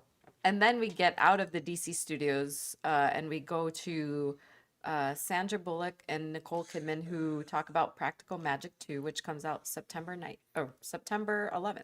Right now, funny thing, I haven't asked Rob, but I know at least 3 of us in this room have not seen the first Practical I Magic. have not. All of us. None of us have Let's not seen the talk about original it. Practical Magic. I have no connection to this movie. I have no reverence for this movie. I do worship at the ground that Nicole Kidman walks on. Sandra Bullock. And so, listen, I'll tell you what, as somebody who's not seen the original, the presentation was great. Great. Because the lights go out and you hear this witch's spell incantation being muttered through the speakers, and then all like 18 screens on stage flashed with candles, like a seance is That happening, was right? really, they did a great job with that audio visual. Their showmanship of tonight's And the thing was so sound good. design was unbelievable. But then Sandra Bullock and Nicole Kidman come walking out hand in hand. And can I just say, I would love to sit at a table next to those two having lunch and just listen to them talk. Well, in the same They way, just have were such a- ripping the way Dwayne Johnson and Kevin Hart were Yeah. in Yeah. terms of like they were getting angry for like stepping on each other's lines. Yeah, and, like, it was needling- hilarious. But there's a true sisterhood. You c- like there's a great chemistry between those two. And as somebody who's never seen the first Practical Magic, I'm interested in seeing the sequel. I'm actually thinking we're going to get home from Vegas and I'm going to watch the first Practical Magic. You know what? I thought the same thing. Yeah. By the way, they did reference the AMC. Oh, Yes. they did make Nicole Kidman. Like, Yeah, well, Sandra Bullock goes, and what do we do in a place like this, Nicole? why do we come to a place? Oh, yeah, like why this? do we come to a place like And this? she answered, and everyone laughed. And she then goes, A nice place for magic. and Nicole Kidman said, I didn't think anybody would laugh at that. I'm like, come on, come on. Yeah, and listen, they showed a trailer then. And, oh, by the way, Patton Oswalt comes out and interviews both of them. And he just keeps saying, God, I'm short, because like they both tower over yeah. him. And so Nicole Kidman goes, you want me to take off my heels? He goes, no, that's only going to be more humiliating, which he was great. But then they showed a trailer. And as somebody who's never seen the original, I thought, this looks pretty good. It does. It was. Oh, no, sorry. It was delightful. I thought. I thought the movie looked beautifully made. They talked about how they said They recreated the house. they said that they shot. Forgive me if I'm wrong, but that where I'm from in Washington State, they have the San Juan Islands, and it sounded like they shot the original on one of those islands. Well, what they did was, so apparently in the first film, there's this iconic house where they live. Right. And they built the house out there, but the interior of the house was on Los Angeles sound stages. So they'd shoot the exterior shots up there, then they'd come to Los Angeles and shoot the interior of the shots. Well, what they said they did was I think it was some European country, but they completely rebuilt the house to its exact specifications. But instead of them doing sound stages then back in LA, they actually built the interior of the house to be the exact replica of the original movie. So the whole thing was shot in that house they made, which I thought was really cool. Am I wrong? But is Maisie Williams, Game of Yes. Thrones, she's Arya- in the movie? Arya Stark is in the movie. Is she one of the daughters? I was so happy to see it. I thought that was her, and I'm like, Yeah. they don't mention her at all. They didn't Was she- mention- I didn't even was realize she in that the was her. original film. I Oh, don't. thank you. If Oh, she I've would gotta be like a doubt it. baby, or No, maybe because remember, not I don't even think in the born. original film she had daughters. Right. Yeah. But they didn't even mention, like in the trailer or whatever we saw. No. There's no like close. There's But like a that's her. I couple of think shots. you'd mention Maisie Williams is that's in it her from Game of Thrones. That's definitely her. Interesting. I saw her. I was like, finally, I get to see her in something. But I have to say, like you, I thought that it looked good. Yeah. All right. I wanted to see it. I definitely want to see it with my sister, who I both love and hate. So I'm excited to see the first and the second one with her. I once dated a girl who had a very love-hate relationship with her sister too. Her And older that's not the sister. way it should I think be. that's all sisters. That's the way it I think should that's all be. sisters. Yes. All right. What was next? All right. So then we have J.J. Abrams, who came out to talk about The Great Beyond. I got to tell you, I knew nothing about this other than I heard the title once. That is next, and that Glenn Powell, Jenna Ortega. I didn't realize Samuel L. Jackson was in it. And I knew very little of it, and tonight was my first exposure to it. And I got to say, while it is not up there with Clayface or Digger or what we got from Dune, which we'll talk about in a bit, I was quite impressed by it. I thought this looks, first of all, it looks sharp. It looks clever. Again, it's got that 1980s sci-fi adventure kind of feel to it. I thought Glenn Powell looked way different than I've ever seen him before. Yeah. I'm becoming a really It's big period Glenn The way Powell. he It's period Glenn- described him, the way he described Glenn Powell. Oh yeah, Remember that? Yeah, J.J. Abrams goes, I needed a guy who looked like he had his best years in high He school. peaked in high He school. peaked in high I school. need somebody who looks like they peaked in high school. Which I thought was funny. I thought it looked really intriguing. So now I know, look, you're not a big J.J. Abrams No, fan. you know what? I like him as a person. I don't like his approach to Star Trek because he came out and said, I never liked Star Trek. And I'm like, why are you directing a Star Trek movie? But I'm rooting for him, you know, and I thought that the movie looked really interesting. It doesn't tell us much. It just No. really more showed us a bunch of Yeah, stuff. I mean, yes. The one thing, though, on the last episode of Designing Hollywood, when I interviewed David Crossman and Mr. Dillon, they worked on this film, and it was called something else. and they told me some things. They said it's great, and so I'm like, okay, good. I hope it's great. Now they're on the Batman too, but I know, right? Which they're like, I asked them one question, they're like, oh, we can't answer that, but they said this was really good, and I trust them, and they've got great taste. So okay. Okay, totally petty. I don't like the logo of the movie. It's terrible. It's a terrible logo. And the end of that trailer. What was the end of that trailer supposed to be? I can't remember. I don't even know what happened. It was like Glenn's running, and there's like this Victorian house in the middle of the action. They cut to the title card. It does not give much away. Yeah, no, it was very really hard. more really of weird. a, just to I'm like- give you some visuals. It doesn't really give us the story point, which you don't normally get until the second trailer of things. But it was And enough to make me they're intrigued. still editing the film. Oh yeah, but it was enough to make me intrigued. Jenna Ortega's in it, right? Yes. So she's pretty busy right now. Yeah. She was busy. She was busy. She's in got Cara that and the too. Sun and Yeah, or Clara, Clara and the the Sun. Sun. Cara. yeah. Cara Zor-El and the Sun. I'm still intrigued by Cara that one. Zor-El and the Yellow Sun. But that Clara and the Sun, I'm On still the bus. intrigued by that. So this could be a big year from her because, man, look, I gotta admit, I'm not a big Wednesday person, and that movie she did, Because your whole vibe, You your whole know, aura is like you're like a screams goth Wednesday person. fanatic. and that You've got movie Wednesday she aura, did John. with The Weekend, Hurry Up Tomorrow, Yeah. was straight up awful. And I know I'm the only person in the room that feels this way. I didn't like X. I didn't like X. I think she can be very good. I just think she's picked terrible things to be in. But we'll see how that. I thought she was good in Scream. Give her that too. Anyway, all right. What was next? Wait, was the Lord of the Rings teaser earlier? We're not- this? we're not- Okay, We're not there yet. Okay, Ooh. Yeah, we're not. Yeah. sorry. I thought we skipped. Spoiler alert. I thought we skipped past them. All right. What was Well, next? How do you want to do this? Because that does come up, but that's at the end. Wasn't And we it- I have thought that was one much more earlier. movie to talk about Well, yeah, because then because there's a lot you could do in 7 minutes, but we it was way also before need to Dune. talk There's- about this. no, it was There's a before lot Dune. more It's that like comes in a before Dune. it's like a montage of stuff that Yeah, they showed. yeah, they showed So that. that's why yeah. what you're talking about the Gollum, whatever. What was literally on the list that was next? The next one is Dune, and then I have it after that. So Okay, 'cause maybe it it's was out of definitely order. it did. So Well, they did the montage first, right? I have no idea. yes, they did. Yeah, Dune was definitely the last. So thing they did. I thought, by the way, I thought this was a ballsy move when they came out and said, we're just going to tell you what we've got in production. We might Oh, yes. we have nothing to show. And it's still but- on the shirt. Yeah, we have nothing to show, but we're going from 2027 to 2028. They just, you know what this was? This was like, it was like somebody showing their cards at a poker table, John. Mm-hmm.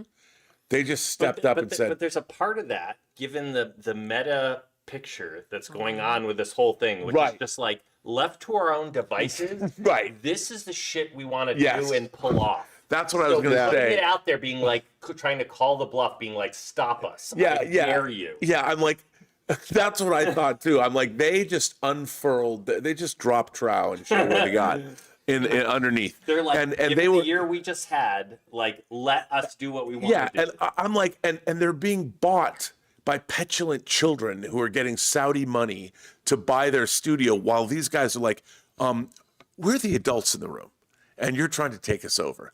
Let us show you what we have coming. And this was to all the people that are going to put their movies in theaters, and it was awesome. But Paramount has Jackass coming. Yeah, really, without ever saying the word Paramount, it was like, look at what we have. Yeah, Yeah. I mean, that's the whole. It was so great. It was so awesome. But in this montage, one of which was Sam Raimi returning to Evil Dead. Now here's the thing. Did you get the idea? I thought. Does that mean he's directing? Yeah, that's the impression I got. That's what from I it. got too, Yeah. and I was like, "Oh my god!" I mean, after Send Help, that was I almost cried. I was like, "Sam I Raimi's love doing Send Evil Dead Help. Help was movie." so good. I had such a good time with Oh Sent my Help. gosh. So there's that. Then this Nancy Meyers film. Then M. Night came on screen that he was doing a movie with That's Nicholas- Remain. Remain, yeah. Remain. carefully. And then they had the Keanu Reeves floating in the middle of the ocean saying, what was the name of Keanu Reeves? Shiver, I want to Shiver, Shiver. yeah, it's Shiver. He goes, I'm in the ocean with a lot of sharks. A lot of fucking sharks. Yeah. He was great. And then these were all just quick. By the way, cut. he was in the middle of the ocean. He was sitting on a raft in the middle of the ocean. And so this was all in rapid succession, right? Saying, "Hey, CinemaCon, I'm making this," and then they did this one with Melissa McCarthy. Margie Claus looks stupid, doesn't sound interesting at all, but whatever. I like Melissa McCarthy. I do like Melissa McCarthy quite a bit, but this. By the way, we should mention that they now have 2 new divisions. Yes. At Warner Brothers. They have Warner Brothers Animation, and they introduced, which they actually announced that last year. but they have a beautiful new logo. Yeah. And the thing that makes me really excited is Sean Baker, who won for Anora, the director. Won all the there is awards. now Warner Brothers Clockwork, Yep. which has now become my new desire. That's my new goal in life, is To to work make a and movie film with them? for Warner Brothers Clockwork, because Stanley Kubrick, Clockwork Orange, Yep. Warner Brothers. Oh my God. But I was going to say, though, the highlight of the montage, of the future montage thing, was then lights go down, the screen comes up with a shot of passing mountains, and you hear,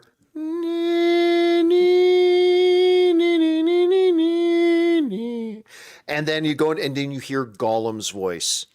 And it's the shot from Fellowship. It was not the refined shot for Two Towers. It was that unfinished Fellowship shot with new Andy Serkis narration. Yep. So then the camera goes into the cave, Gollum in his cave on a rock talking about no one must know the story and all this kind of stuff. And obviously they haven't shot this movie, so there's really nothing to show. So they put this together specifically for us. But I'll tell you what, though, when the screen then went black again and the Lord of the Rings title came up, that audience got excited. That crowd in there was really enthusiastic. And I have to admit, I've gotten on board with Andy Serkis doing this Lord of the Rings. I've gotten on board with The Hunt for Gollum. From what we're hearing about it, I'm interested. But I wasn't prepared for my own emotional response to that little clip. Yep. I like with the music playing, it all came rushing back to me. And it felt like a Lord of the Rings film. And again, we are a long ways away from The Hunt for Gollum, like Christmas of 2027. Yeah. But it's on my radar for real now. So I'm kind of intrigued by it. What did you think? Oh, I'm just happy to see that you were happy to see it. Oh.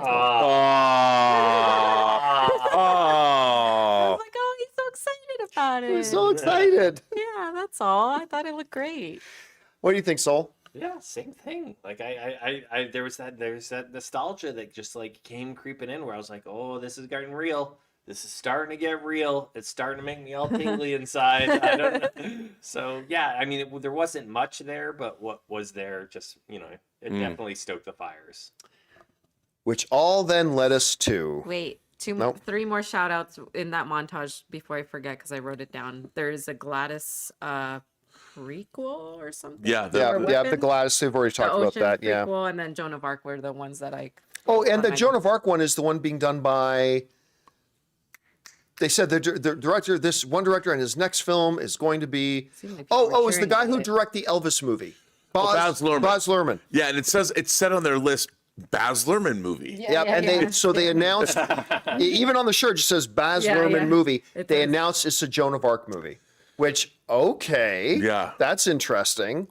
All right, that led us all to the showstopper, the main event. Can I preamble that? Sure. Okay, so as we're coming to the hotel today, I'm walking into the hotel and I see Denis Villeneuve sitting there, and I went up At a to cafe? talk. Yeah, he the was- cafe That outside cafe of- right on, for the opening, and I walk up, and I said hello. He's sitting alone with a female executive, and I said, you know what you should do?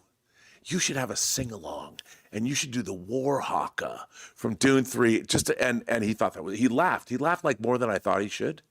And then I told him Sicario was playing on Netflix and it was #1, and I said, you're the man, and left. No picture. Then I told Cody.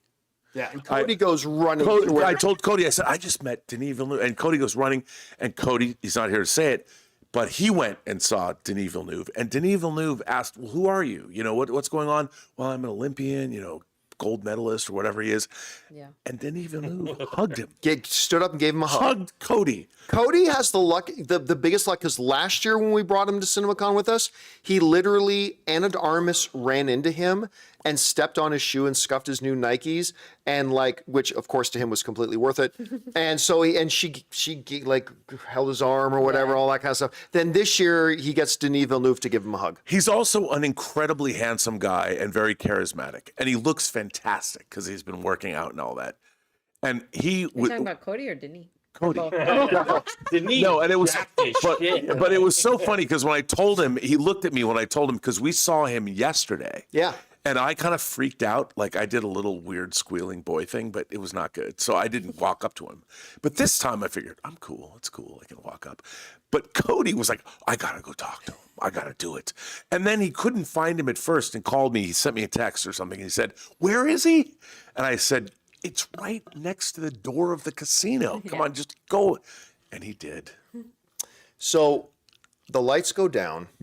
But this is why Yeah. I had to tell the story. The lights go down, and I can see in the darkness that there are a bunch of costume people coming down the aisles, and the lights start to come up, and the Dune Warhawka starts. And I turned to you guys and I go, That's why Denis laughed when you mentioned yeah, it to him. yes. So they start this whole thing with about 60 Fremen-dressed warriors on stage. It was, like, dude- awesome. And they're showing clips. They're showing Yep. clips on the screen, and it was so cool. As they're doing the big Warhawk and all that kind of stuff. And so it was a great way to open it. So then they bring out Denis Villeneuve. And I turned to Anne, I said, I would love to hear Denis Villeneuve and Georges St. Pierre having a conversation. Yes. Doctor. And so George St. Pierre sent Anne a birthday message, and he also congratulated her on her doctorate. But I loved, because George is a fellow Canadian, right? So George is, by the way, he says, congratulations on your doctorate. They sound the same. Yeah, so Denis and George, GSP, they sound quite like I just say, now whenever I mention her doctor, I say doctorate. So anyway, I would love to hear those two talk. So then they bring out Jason Momoa, Zendaya, and Timothée Chalamet.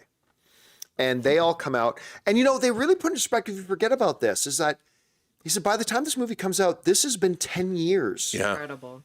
that we've been working on and making these Wow, movies. Timothy and Zendaya, like that. Yeah. By the way, can we talk about Zendaya's dress? She's just. It was stunning. No, Stunning. And also, the it was audience- themed.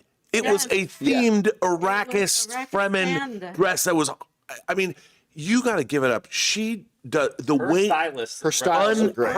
unbelievable. That's right. Yeah. La They- Roche. La Roche. They always are on point, making sure that her dress is just as much promoting whatever she's promoting Honestly, as she is. The So audience good. reaction to Zendaya was like Tom So Cruise loud. level. So- Like Oh. people were so psyched. She's there, So man. psyched. She's That Which was again makes me ask, why did Sony not bring her out when they were talking about Spider-Man I don't yesterday? know. Maybe she was. She's she was here in at town. Coachella yesterday. Who knows what she was doing? Anyway, so the three of them come out and they talk about how this has been 10 years and that this is like, and if you had any questions about it, they made it very definitive. This is the end. This wraps it up. Denis now moving on. This is over. It's done from this movie. And Denis like, Timothée Chalamet was like, yeah, I basically grew up with Denis, and I've been making films with Zendaya for 10 years, and like all this kind of stuff, and you forget that, right? And then Timothée Chalamet makes the comment about, listen, I've got to make movies with the one. He talk calls about him the Denis. real Paul Atreides. Yeah, Yeah. the real Paul Atreides. He keeps referring to him as the one. Like, I got to make movies with the one, Denis Villeneuve. And he said, if all you movie theater owners were If we were smart, smart. Yeah, we would everybody build a would- shield around Denis Villeneuve. Because he's it. He's the and guy. he makes movies for the theatrical experience. Yes, he's hardcore, and he gets very pissy when Warner Brothers were screwing the filmmakers over and pulling all their films and putting them all on streaming and stuff like that. He was like, remember that open letter Denis Villeneuve wrote about Warner Brothers, the Warner Brothers that was under AT&T's ownership at the time. That was spicy.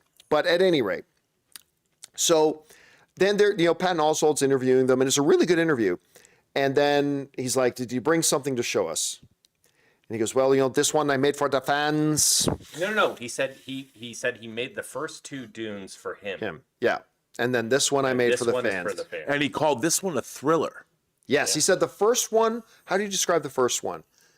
Was like personal. Yeah, Yes. like biographical. Yeah, the second one was A war movie. A war movie. He said, this one is a thriller. Yeah. And he said, because this one's for the fans, I have a responsibility to make this one the best one yet and all this kind of stuff. And then he says, we're going to show you the first 7 minutes of Dune 3. And I got a boner when he said that. Me too.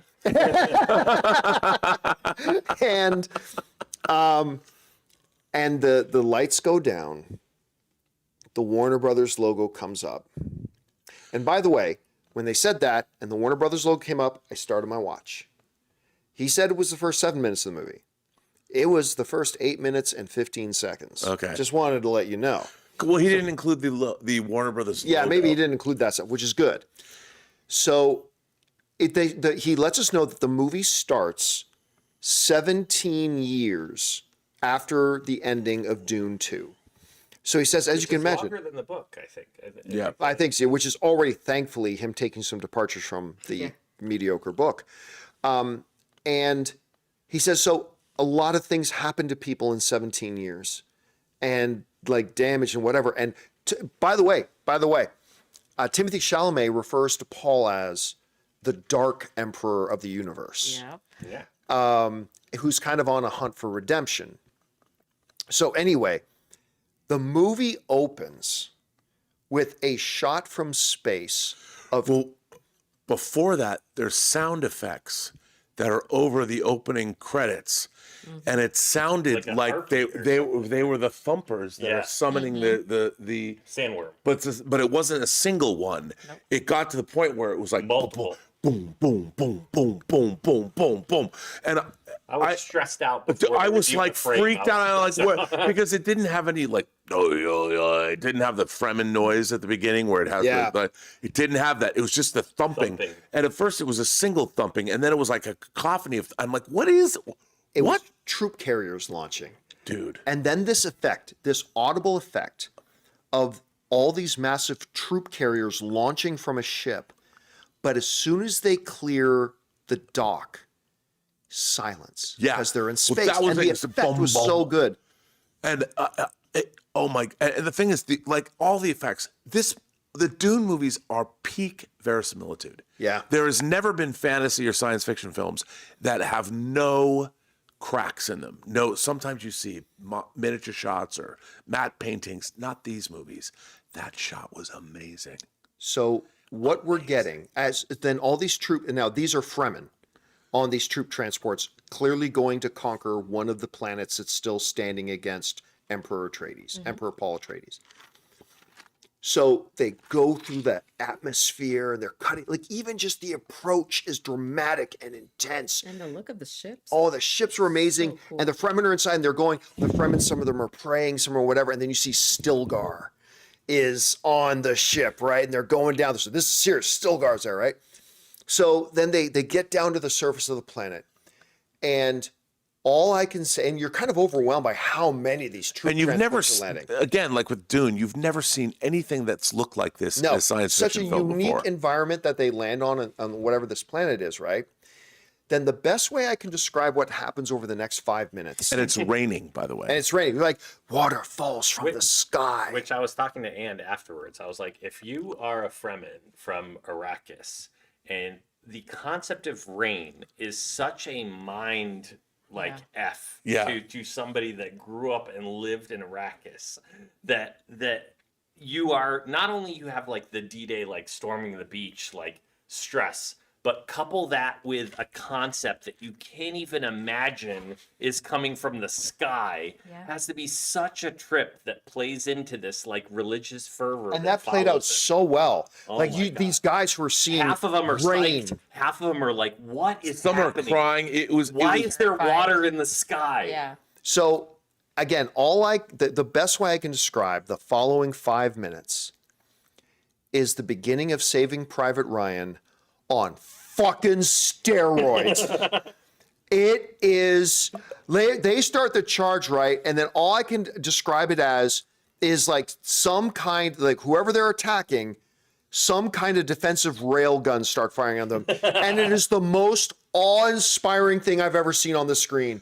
And I'm just like, oh my God. And these guys are getting mowed down and cut down. And then they're calling down firepower from orbit. And then they're trying to launch shield breakers and Piercers, they're yeah. not working. And oh my God, it was so crazy. It was insanity, and on a level we've never seen before. Star Wars has nothing on what we just saw tonight. Nothing. Well, Star Wars, to be fair, Star Wars doesn't try to be this either. No, but still, I mean, there was a sense of realism to it. Like you felt this; these are space soldiers, but you felt the horror of it, like the intensity and the horror. and the of thing it. is, And our guys were with them, and they get eviscerated.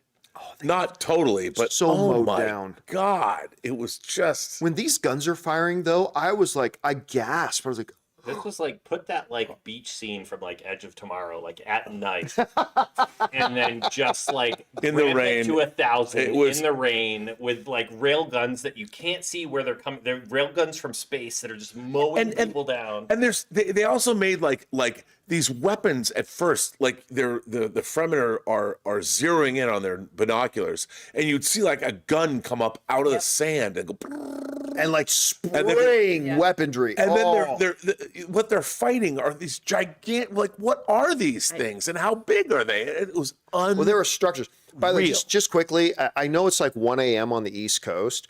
We even now have like over 4,000 people in the live stream. So thank you to everybody for joining us And for that's this. not counting Europe and around the world. That's just the East Coast. So anybody in Europe, God bless you. Around the world, it was jaw dropping. No, I took a second and so Soul was sitting on my right, and then I had Ann, Cody, Taylor, and Rob. So I took a quick look, and I swear I wish I took a picture. All of them, their jaws were. But yeah, Everybody's mouth was open, like looking at what we were looking on screen. Like Denis Villeneuve is the greatest filmmaker in the world today. I'm like, all due respect to Christopher Nolan, who is like, it's 1 and 1A. Denis Villeneuve is the greatest filmmaker in the world today. Like this was. Now I'll probably say the same thing about Christopher Nolan once we see the Odyssey. When we see the every Odyssey. day there's going to be a greatest filmmaker. but you know what though? There's something different. It hits harder. Yeah. You know, there's an energy and there's something going on in his Dune films, from the sound design to the visuals. I mean, dude, my jaw was on the floor because I've never seen anything like this Well, ever. this is also, I remember seeing the first Dune or hearing about him about to tackle the first Dune and being so hyped in my heart and like so desperate for the first Dune success, especially once I heard like he only got like halfway. And I was praying so badly for the first Dune to succeed because I needed part 2 so desperately. And this feels like such a victory lap / celebration / culmination of like 10 years of his life / like gift to the fans / like where he wishes. It's almost like half, I get the suspicion that it's almost like half fan fiction of like where he wants to depart and maybe like take a new thread like from the book that I like. The Dune trilogy potentially, like, I have been so progressively hyped for each subsequent film that where part 3 is now taking me makes me a little uneasy for my health and well-being, like leading up to where this could be. I don't know if I could If take this delivers what Denis is saying and what I think he's capable of, like, this is my like sci-fi nerd like dream like fangasm like to 100. I don't know if I can take 2 hours and 20 minutes of this. I like, I'm telling you, man, at the first 8 minutes and 15 seconds. And remind you, he said this is a thriller, but it's also fast paced. He said more action than any of the other ones. And then they showed after that, the opening, then there was a montage, a longer montage. and there was of stuff we've never seen there, before. there was glimpses in there that made my jaw go further down. And they're holding back because Yeah. they have shown very little of Aaliyah. How do you say her name? Alia, And Prince. Alia they fighting. also they called her like psychotic or And you His know- psychotic sister. yeah, like but they I was did have like, the one shot of her bloody, like blood's It's- all. Yeah. It's game over when they start to show that footage. I'm that's so not even curious because like as Campea reminded me prior going in that like one of the departures in part 2 was just like I guess how little the sister was shown in the Yes. movie part 2 versus the book, and to see like my curiosity with where Denis takes that character in part 3 in terms of like what she's capable of, and also just Ann and I are also reading Messiah right now. Oh, yeah. we're trying to like Read get your through book. before it Yeah. getting- You should also But read I'm Children of Dune as halfway well. through it. what they touch on in this book is like if you think about like how psychotic it might be to gain full awareness of the universe in the womb. Yeah. You know Right. what I mean? Which is what the sister does. She becomes a Reverend Mother before she's even born. Right. Right. Like what a mind F that must be to like you are born with the full realization of the universe in your entire bloodline.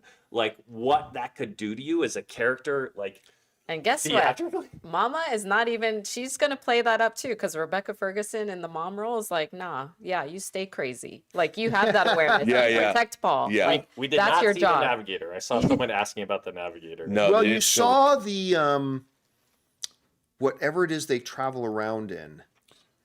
the Yeah, guild. 'cause- Well, the yeah, guild that- highliner. Yeah, comes in. But yeah, listen, you guys know that I think that Dune 2 is the greatest motion picture of the last decade. I don't think there's been a film in the last 10 years that equals it. And I have been all like, listen, Dune 3 doesn't need to be as good as Dune 2. It just, as long as it's as good as Dune 1, whatever, then this might be the crown jewel.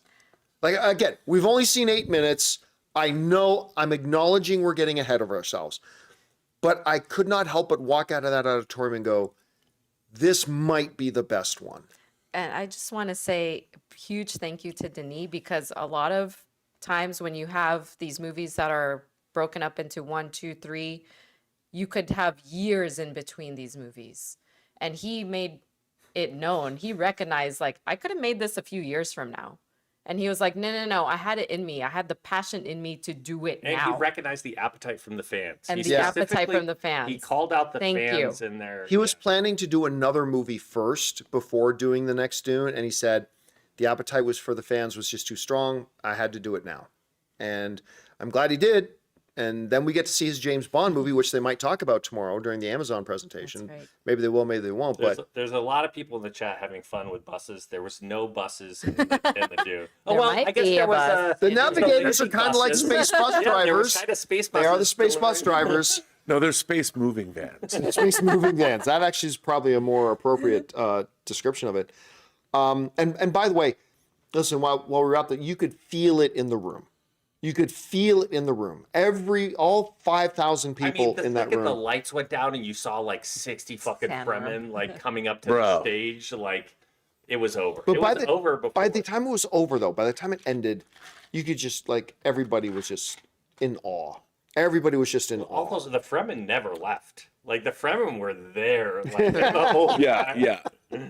But there were people going, "Oh my god." Oh, Yeah. was I that mean, me? Yeah, it was amazing. The chitter chatter you could hear around. So I started off the stream as saying this Warner Brothers presentation took a piss all over Sony's presentation. Well, also, I will also say again, this is my very first CinemaCon, Right. And like, I came out of the stream last night being like, because the stream last night, you guys seemed like you were entertained, but you were like a little bit Little like underwhelmed. nonplussed. You were like Nonplussed. okay, and I was just like, and you guys were like, John, like just wait till tomorrow. Wait till you see the WB. Like you guys had a sense that WB was going to bring something like hard and different than what Sony did.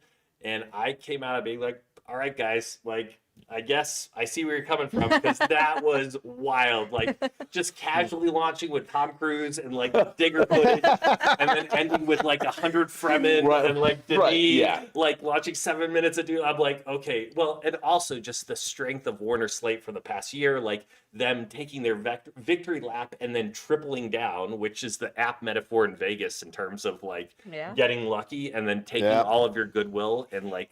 Well, and then even after that, Mike DeLuca and Pam Abdi came out again.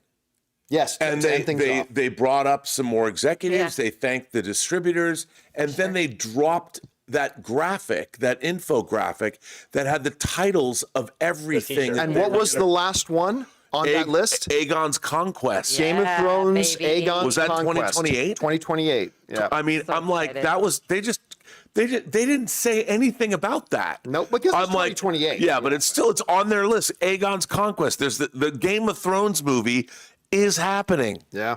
And I'm like, and all the other things. What another thing that I was really excited about is there's a Zach Kreger, call it a script. I call it the Zach Kreger space movie. Ooh. That's all I'm going to say about it.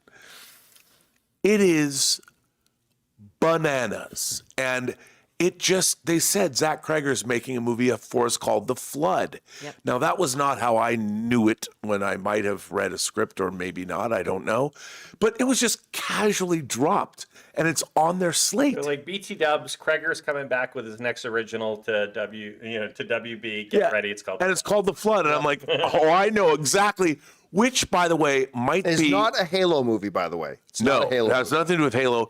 It might have become my most eagerly awaited film of 2028. Honestly, I'm just considering saying. what we saw from him with Resident Evil yesterday. I'm Oh, like, you have this bad no boy is on a idea. heater. So listen, guys.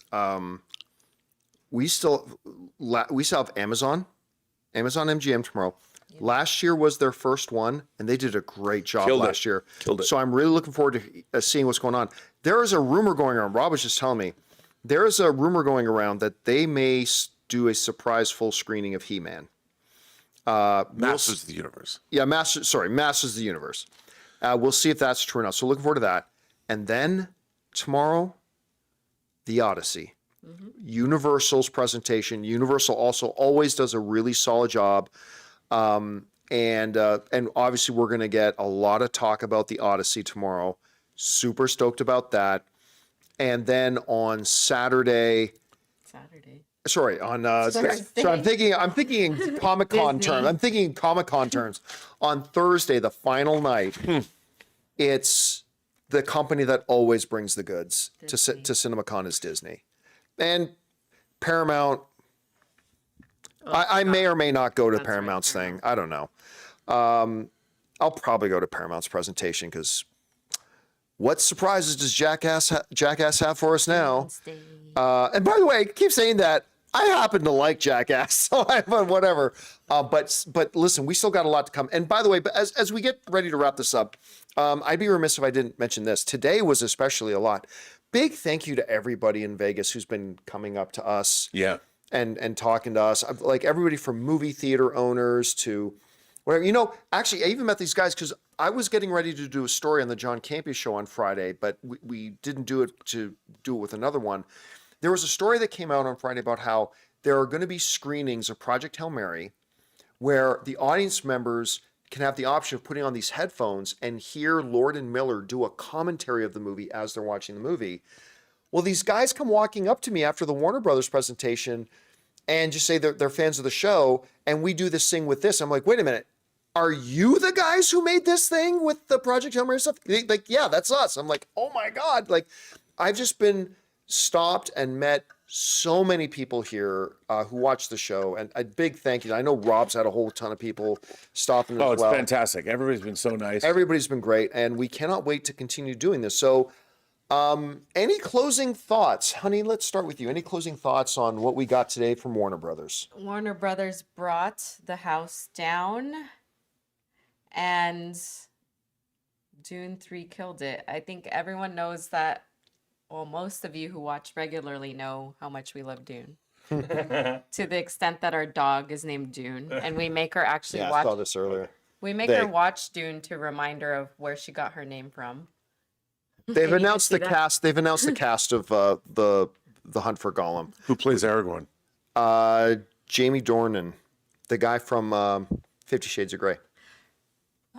So honestly, I think he'll be good. I think he'll be good. Warner Yeah. Brothers was incredible. They do such a great job of presenting in such a professional and elegant way that other studios have to take notice of. Like, this is how you sell to the theater chains. And for me, I could easily go home now because they already talked about Dune 3. I know we have Odyssey tomorrow and then Devil Wears Prada probably on Thursday, but still, I'd be completely happy. A little doomsday thing is coming. Okay, sure, but you know me, Dune is for me, and I'm happy because I already saw it. Let me interrupt for a second here. I think I know what we're getting on Thursday. And here's why. You know what there's no mention of tonight? Doomsday. You would think with Timothy Chalamet talking about on stage You think it's at the moving? other event and Robert Downey Jr. talking about on stage at the other event together, They're moving. you would have thought that They're they would have moving. talked December 18th, everybody, Doomsday. Not a word about it. Wait, who do you think is moving? Disney is because Jumanji 3 moved from December 11th, which gives Disney the opportunity to move Doomsday up a week and Yeah. get 1 week of IMAX screens. They're going The to do that. Marvels movie. So We I'm talked about that. Yeah, we think we'll get a definitive answer about whether they're moving, but with